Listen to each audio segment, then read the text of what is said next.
ورنہ میری ایک بار جنت البقیع کے گورکن سے ملاقات ہوئی. ایسی ایسی باتیں مجھے بتائی انہوں نے, میں کتنی دیر تک تو روتا ہی رہا. اور میں 2 باتیں بتا دیتا ہوں, پھر کبھی موقع ملا تو اس پر تفصیل سے بات کریں گے. کہ وہ مجھے ملے اور بڑی اچھی محبت والی ملاقات ہوئی. تو میں نے کہا یار کچھ تو بتاؤ جنت البقیع کے بارے میں, ایسا کیا ہے؟ ہم تو سنتے ہیں آپ تو قبر کھودتے ہیں, آپ تو جنت البقیع میں ہی ہوتے ہیں. کہتے ہیں عبدالحبیب بھائی پہلے بتائیں آپ کو میرے جسم سے خوشبو آ رہی ہے؟ میں نے کہا خوشبو تو بڑی آ رہی ہے, کون سا عطر لگایا ہے؟ کہتے ہیں واللہ میں نے کوئی عطر نہیں لگایا, یہ بقیع کی خوشبو ہے, جنت البقیع کی مٹی کی خوشبو ہے. اچھا وہ کہتے ہیں دنیا کا کوئی بھی قبرستان اٹھا لیں, پھر میں نے بھی غور کیا, وہاں آپ کو کیڑے بکوڑے بہت سارے جانور ملتے ہیں نا, مردے دفن ہو رہے ہیں, اور ظاہر قبرستان میں تو صفائی نہیں ہوتی نا, تو آپ کو کیڑے بولے جنت البقیع میں ایک کیڑا نہیں ہے. یعنی میں آپ کو روحانیت والی باتیں نہیں بتا رہا, روحانیت تو اندر کیا کیا ہوگا وہ تو اللہ جانے, اس کا حبیب جانے, اس کی کیسی کرم نوازیاں ہیں. میں تو جو نظر سے آنے والی چیزیں بتا رہا ہوں. کہتا ہم جب قبر کھودتے ہیں نا عبدالحبیب بھائی, کئی بار ایسا ہوا کہ قبر کھودتے کھودتے ایسی ٹھنڈی ہوا آتی ہے کہ میں قبر کے اندر لیٹ کر خود ہی سو جاتا ہوں. کبھی گورکن کو قبر میں سوتے دیکھا ہے, کہتا ہے ایسی ٹھنڈی ہوا ہوتی ہے, میں سکون اتنا ہوتا ہے, میں کام کرتے کرتے ادھر ہی لیٹ جاتا ہوں قبر کے اندر, نیند بھی آ جاتی ہے. میں نے تو اس کے ہاتھ چومے اور کہا آپ ہی دعا کر دیں کہ ہمیں جنت البقیع نصیب ہو جائے. کمال کا قبرستان. اور کیوں ہے پتہ ہے کمال کا؟ ایک تو اس قبرستان میں کم و بیش 10,000 صحابہ اکرام مدفون ہیں. ہر صحابی نبی جنتی کی قبر کیسی ہوتی ہے پتہ ہے؟ جنت کا باغ ہوتی ہے, حدیث پاک ہے نا, یا تو جنت کا باغ ہوتی ہے قبر یا دوزخ کا گھڑا. تو سارے صحابہ کی قبر تو ہو گئی جنت کا باغ.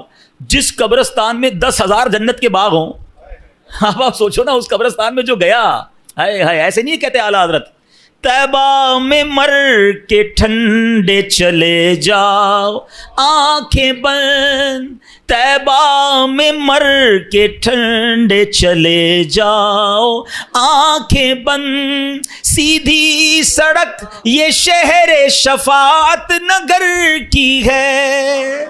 ہاں اچھا, پھر مدینے میں مرنے کے حوالے سے, ہاں یہ صرف جنت البقیع کی تو برکت ہے ہی ہے. سنو میرے آقا کا کیا وعدہ ہے, نبی پاک نے انکریج کیا ہے. حدیث پاک کا مضمون ہے کہ تم میں سے جس سے ہو سکے وہ مدینے میں مرے, کہ جو مدینے میں مرے گا میں اس کی شفاعت کروں گا. ہاں مدینے میں مرنے کی تمنا یہ ہمارے ایمان کا تقاضا ہے, عشق رسول کا تقاضا ہے. اور اس حدیث کی شرح میں پتہ علماء نے کیا لکھا ہے؟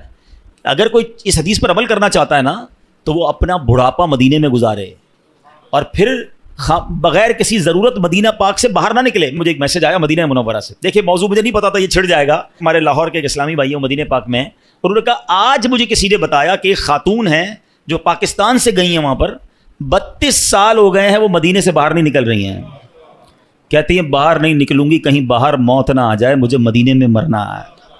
اور میں ایسے کئی مدینے میں رہنے والوں کو جانتا ہوں جو نہیں جاتے, مکے بھی نہیں جاتے. ایک بار حج کر لیا انہوں نے, کہتے فرض ادا ہو گیا ہے, اب مدینہ نہیں چھوڑنا ہے. آقا نے فرمایا جس سے ہو سکے وہ مدینے میں مرے, کہ جو مدینے میں مرے گا میں اس کی شفاعت کروں گا. نصیب والوں کو ملتا, مرنا تو ہے ہی, اللہ کرے مدینے کی موت مل جائے, جنت البقیع مل جائے. زور سے کہہ دو آمین.